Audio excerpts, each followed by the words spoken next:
മഹാനായ പ്രവാചകൻ സല്ലല്ലാഹു അലൈഹി വസല്ലമ തങ്ങൾ, അല്ലാഹുവിന്റെ പ്രവാചകൻ ഒരു ദിവസം സുബഹി നമസ്കാരം കഴിഞ്ഞു തന്റെ സഹാബത്തിന്റെ എതിരെ തിരിഞ്ഞിരുന്നു.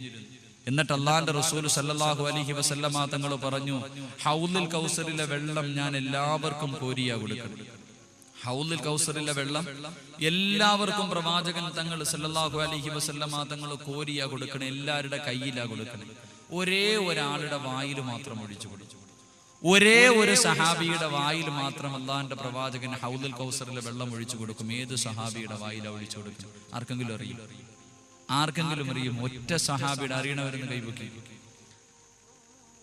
ഒറ്റ സഹാബിയുടെ വായിൽ മാത്രം. അള്ളാഹുവിന്റെ പ്രവാചകൻ ഇത് പറഞ്ഞപ്പോൾ സഹാബാക്കളൊക്കെ വളരെ, എല്ലാവരും അബൂബക്കർ സിദ്ദീഖ് റളിയല്ലാഹു തആല അൻഹുവിന്റെ മുഖത്തേക്ക് നോക്കി. ഏത് കാര്യം പറഞ്ഞാലും അബൂബക്കറാണല്ലോ മുമ്പിൽ. ചിലരൊക്കെ ഉസ്മാൻ ഇബ്നു അഫ്ഫാൻ, ഓരോ സഹാബത്തിന്റെ മുഖത്തും എല്ലാവരും വളരെ അത്ഭുതത്തോടെ ആരുടെ വായിലായിരിക്കും പ്രവാചകൻ വെള്ളം ഒഴിച്ചു കൊടുക്കുക. എന്റെ പ്രിയമുള്ളവരെ, ആ അവസരത്തിൽ അല്ലാഹുവിന്റെ റസൂല് പറഞ്ഞു, ഞാൻ ആരുടെ വായിലാണ് ഹൗലുൽ കൗസറിൽ വെള്ളം ഒഴിച്ചു കൊടുക്കുന്നത് എന്നറിയുമോ? മഹാനായ സയ്യിദുനാ ബിലാൽ റളിയല്ലാഹു തആല. ബിലാൽ റളിയല്ലാഹു തആല അൻഹുവിന്റെ വായിൽ മാത്രമേ പ്രവാചകൻ വെള്ളം ഒഴിച്ചു കൊടുക്കൂ ഹൗലുൽ കൗസറിൽ. അള്ളാഹുവിന്റെ പ്രവാചകന്റെ കയ്യിൽ നിന്ന് ഹൗലുൽ കൗസറിൽ വെള്ളം വാങ്ങിച്ചു കുടിക്കാൻ അള്ളാഹു ഭാഗ്യം നൽകി അനുഗ്രഹിക്കുമാറാകട്ടെ.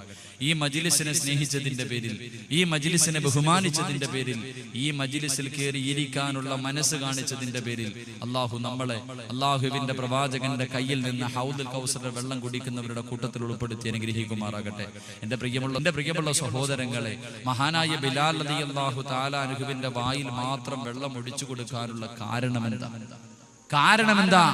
മഹാനായ റസൂലുള്ളാഹി സ്വല്ലല്ലാഹു അലൈഹി വസല്ലമ തങ്ങൾ അല്ലാഹുവിന്റെ പ്രവാചകൻ മരുഭൂമിയിലൂടെ നടന്നു പോകുമ്പോൾ മുസ്ലിമായതിന്റെ പേരിൽ ബിലാൽ റളിയല്ലാഹു അൻഹുവിനെ ക്രൂരമായി പീഡിപ്പിക്കുകയാണ്.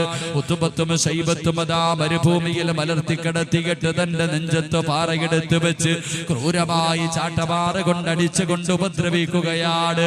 ബിലാൽ പറയുന്നു, നബിയേ എന്നെ സഹായിക്കണേ നബിയേ, എന്നെ രക്ഷിക്കണേ നബിയേ. ഓരോ ദിവസവും പ്രവാചകനെ കാണുമ്പോൾ ബിലാൽ റളിയല്ലാഹു തആല അൻഹു പറയുകയാണ്, അല്ലാഹുവിന്റെ പ്രവാചകൻ ഒരു ദിവസം നട്ടുച്ച സമയത്ത് ളുഹർ നമസ്കാരം കഴിഞ്ഞ് അല്ലാഹുവിന്റെ റസൂൽ നടന്നു വരുമ്പോ മഹാനായ ബിലാൽ റളിയല്ലാഹു തആല അൻഹു ഉണ്ടല്ലോ, ആ വെയിലത്ത് കിടന്ന് മരുഭൂമിയിൽ കിടന്നിട്ട് തന്റെ യജമാനനോട് വെള്ളത്തിന് കിടന്ന് യാചിക്കുകയാണ്. എനിക്കൽപ്പം വെള്ളം തരണേ എന്ന് പറഞ്ഞ് യാചിക്കുമ്പോൾ അല്ലാഹുവിന്റെ റസൂൽ നോക്കുമ്പോഴതാ ഉത്ബത്ത് കടന്നു പോവുകയാണ്. ഉത്ബത്ത് കടന്നു പോവുകയാണ്. തന്റെ യജമാനൻ കടന്നു പോയിട്ട് ഒട്ടകത്തിന്റെ മൂത്രമെടുക്കുകയാണ്. ഒട്ടകത്തിന്റെ മൂത്രമെടുത്തുകൊണ്ട് മഹാനായ ബിലാൽ റളിയല്ലാഹു തആല അൻഹുവിന്റെ മുന്നിലേക്ക് കടന്നു വരികയാ. അല്ലാഹുവിന്റെ റസൂൽ നോക്കുമ്പോ വെള്ളത്തിന് കിടന്ന് യാചിക്കുകയാണ്. ഒട്ടകത്തിന്റെ മൂത്രമെടുത്തുകൊണ്ട് വന്ന് ബിലാൽ റളിയല്ലാഹു അൻഹുവിന്റെ വായിലേക്ക് എടുത്തൊഴിച്ചു കൊടുക്കാൻ പോകുമ്പോൾ അല്ലാഹുവിന്റെ റസൂൽ കടന്നു പോവുകയാണ്. ബിലാൽ റളിയല്ലാഹു അൻഹുവിന്റെ വായിലേക്ക് തന്റെ കൈവെക്കുകയാണ്. എന്നിട്ട് അല്ലാഹുവിന്റെ റസൂൽ പറയുന്നു, ബിലാലേ ക്ഷമിക്കൂ ബിലാലേ, ക്ഷമിക്കൂ ബിലാലേ, നീ ഇതൊന്ന് കുടിക്കൂ ബിലാലേ. നാളെ ഹൗദുൽ കൗസറിലെ വെള്ളം എല്ലാവരുടെയും കയ്യിൽ ഞാൻ എടുത്തു കൊടുക്കുമ്പോൾ ബിലാലേ, ഇന്ന് നീ ക്ഷമിച്ചു കഴിഞ്ഞാൽ നിന്റെ വായിലേക്ക് ഞാൻ വെള്ളമൊഴിച്ചു തരാ ബിലാലേ. അല്ലാഹുവിന്റെ പ്രവാചകൻ അങ്ങോട്ട് പറയുമ്പോൾ മഹാനായ സയ്യിദിനാ ബിലാൽ റളിയല്ലാഹു തആല അൻഹു പുഞ്ചിരിക്കുന്ന മുഖത്തോട് കുതിരയുടെ മൂത്രം അങ്ങോട്ട് കുടിച്ചു എന്ന് ചരിത്രം പഠിപ്പിക്കുമ്പോൾ എന്റെ പ്രിയമുള്ളവരെ, ക്ഷമിക്കാനുള്ള മനസ്സുണ്ടായാൽ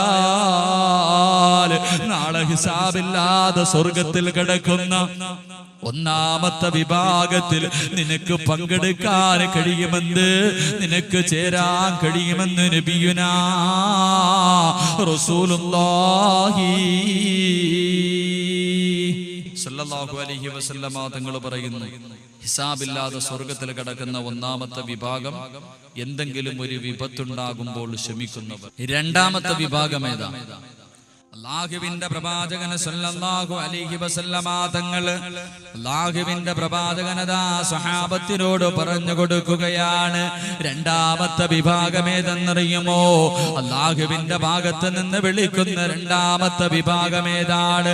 അല്ലാഹുവിന്റെ പ്രവാചകൻ പറയുന്നു, സഹാബാ തതജാഫാ ജുനൂബുഹും അനിൽ മളാജി. എന്റെ പ്രിയമുള്ളവരെ, ഈ പള്ളം നിവാസികളുണ്ടല്ലോ, എല്ലാവരും പാതിരാത്രിയിൽ അവരുടെ വീടിനകത്ത് കിടന്ന് സുഖിച്ചുറങ്ങുകയാണ്. എല്ലാം മറന്നുകൊണ്ട് എല്ലാവരും പാതിരാത്രിയുടെ നിശബ്ദതയിൽ സുഖമായി കിടന്നുറങ്ങുമ്പോൾ പാതിരാത്രിയിൽ എഴുന്നേറ്റ് 2 റക്അത്ത് തഹജ്ജുദ് നിസ്കരിക്കുന്നവരുണ്ടല്ലോ, അവൻ നാളെ ഹിസാബില്ലാതെ സ്വർഗത്തിൽ കിടക്കുമെന്ന് നബിയുനാ റസൂലുള്ളാഹി സല്ലല്ലാഹു അലൈഹി വസല്ലമ തങ്ങൾ പറയുന്നു. തഹജ്ജുദ് നിസ്കരിക്കുന്നവർ. എന്റെ പ്രിയമുള്ളവരെ, എന്റെ മുന്നിലിരിക്കുന്ന എത്ര പേർക്ക് തഹജ്ജുദ് നിസ്കാരമുള്ളത് നിത്യമായി നമുക്കുണ്ടാവും? റമളാൻ മാസമൊക്കെ എത്തുമ്പോൾ എല്ലാവരും തഹജ്ജുദ് നിസ്കരിക്കും. അത് കഴിയുമ്പോൾ കഴിഞ്ഞു. എന്റെ പ്രിയമുള്ളവരെ, മഹാനായ റസൂലുള്ളാഹി സല്ലല്ലാഹു അലൈഹി വസല്ലമ തങ്ങളോട് പടച്ചവൻ ഒരു അവസരത്തിൽ പറഞ്ഞു അത്രേ, നബിയെ, എനിക്ക് ഭൂമിയിൽ ദുനിയാവിൽ കുറെ ആൾക്കാരുണ്ട്, ചില അടിമകൾ എനിക്ക് ദുനിയാവിലുണ്ട്. അവര് എന്നെ ഇഷ്ടപ്പെടുന്നു, അവരെന്നെ ഇഷ്ടപ്പെടുന്നതിനേക്കാൾ ഞാൻ അവരെ ഇഷ്ടപ്പെടുന്നു. എന്നെ അവരിഷ്ടപ്പെടുന്നു, അതിനേക്കാൾ ഞാൻ അവരെ ഇഷ്ടപ്പെടുന്നു. അവൻ എന്നിലേക്ക് വരാൻ ആഗ്രഹിക്കുന്നു, അതിനേക്കാൾ ഞാൻ ആഗ്രഹിക്കുന്നു അവൻ എന്റെ മുന്നിലേക്കൊന്ന് വരാൻ. അവൻ എന്നെ ഓർക്കുന്നതിനേക്കാൾ എപ്പോഴും നബിയെ ഞാൻ അവനെ ഓർക്കുന്നു. അവൻ എന്നിലേക്ക് നടന്നു വന്നാൽ ഞാൻ അവനിലേക്ക് ഓടിപ്പോകും നബിയെ. ഇങ്ങനെ ചില അടിമകളുണ്ട്. ഈ പള്ളത്തുള്ള എന്റെ പ്രിയപ്പെട്ട നിങ്ങളിൽ ചിലരെ അള്ളാഹു വല്ലാത്ത ഇഷ്ടമാ. നിങ്ങൾ അള്ളാഹനെ ഇഷ്ടപ്പെടുന്നതിനേക്കാൾ പടച്ചവൻ നിങ്ങളെ ഇഷ്ടപ്പെടുന്നു. നിങ്ങളുടെ മാതാപിതാക്കളെ നിങ്ങളെ സ്നേഹിക്കുന്നതിനേക്കാൾ പടച്ചവൻ നിങ്ങളെ സ്നേഹിക്കുന്നു. നിങ്ങളുടെ കണ്ണ് നിറയുന്നത് അള്ളാഹന് ഇഷ്ടമല്ല. നിങ്ങളുടെ കണ്ണൊന്ന് നിറഞ്ഞാൽ പടച്ചവന്റെ സിംഹാസനം പോലും കുലുങ്ങിപ്പോകും. അങ്ങനെ ചില അടിമകൾ. അവരാരാണെന്നറിയൂ? മഹാനായി റസൂലുള്ളാഹി സ്വല്ലല്ലാഹു അലൈഹി വസല്ലം അല്ലാഹുവിന്റെ പ്രവാചകൻ പടച്ചവനോട് ചോദിച്ചു, നബിയെ, അല്ലാഹുവേ ആരാ ഒന്ന് പറഞ്ഞു തരൂ, അവരാരാ ഒന്ന് പറഞ്ഞു തരുവോ? അല്ലാഹുവിന്റെ പ്രവാചകന് പടച്ചവൻ പറഞ്ഞു കൊടുത്തില്ല. ആ അവസരത്തിൽ അള്ളാന്റെ റസൂല് ചോദിച്ചു, അല്ലാഹുവേ, അവരുടെ അടയാളമെങ്കിലും ഒന്ന് പറഞ്ഞു തരും. നീ സ്നേഹിക്കുന്ന പള്ളത്ത് നീ സ്നേഹിക്കുന്ന ആ വിശിഷ്ട വ്യക്തികൾക്കുള്ള അടയാളമെങ്കിലും ഒന്ന് പറഞ്ഞതാ പടച്ചവനെ. ആ അവസരത്തിൽ അല്ലാഹുവിന്റെ റസൂലിനോട് പടച്ചവൻ പറഞ്ഞു കൊടുക്കുന്നു, നബിയേ, അവർക്ക് 3 അടയാളമാണുള്ളത്. പടച്ചവൻ സ്നേഹിക്കുന്നവർക്ക് 3 അടയാളമാണ്. അതിലൊന്നാമത്തെ അടയാളം ഏതെന്നറിയുമോ? തതജാഫാ ജുനൂബുഹും അനിൽ മളാജി. നബിയേ, പള്ളം നിവാസികളെല്ലാം പാതിരാത്രിയുടെ നിശബ്ദതയില് തണുപ്പുള്ള രാത്രിയിലതാ പുതപ്പിന്റെ അടിയിൽ കിടന്ന് സുഖിച്ചുറങ്ങുമ്പോൾ നബിയേ, ഒന്നാനാകാശത്തിൽ വന്നിട്ട് ഭൂമിയിലേക്ക് ഞാൻ നോക്കും നബിയേ, ഭൂമിയിലേക്ക് ഞാൻ നോക്കും നബിയേ. ആ അവസരത്തിൽ എഴുന്നേറ്റ് 2 റക്അത്ത് തഹജ്ജുദ് നിസ്കരിക്കുന്നവരാണ് നബിയേ. തഹജ്ജുദ് നിസ്കരിക്കുന്നവർ അവർ അല്ലാഹു സ്നേഹിക്കുന്നതിന്റെ ഒന്നാമത്തെ അടയാളമാണെന്ന് നബിയുനാ റസൂലുള്ളാഹി സ്വല്ലല്ലാഹു അലൈഹി വസല്ലം. ഈ മജ്ലിസിൽ ഇരിക്കുന്ന നിങ്ങൾ ആലോചിക്കുക, നിങ്ങൾ ആരെങ്കിലും തഹജ്ജുദ് നിസ്കാരം നിത്യമായിട്ടുണ്ടെങ്കിൽ തീരുമാനിച്ചോ, അല്ലാഹ് നിന്നെ സ്നേഹിക്കുന്നു, അതിന്റെ അടയാളമാത്. അല്ലാഹു നിലനിർത്താനുള്ള ഭാഗ്യം നൽകി അനുഗ്രഹിക്കുമാറാകട്ടെ.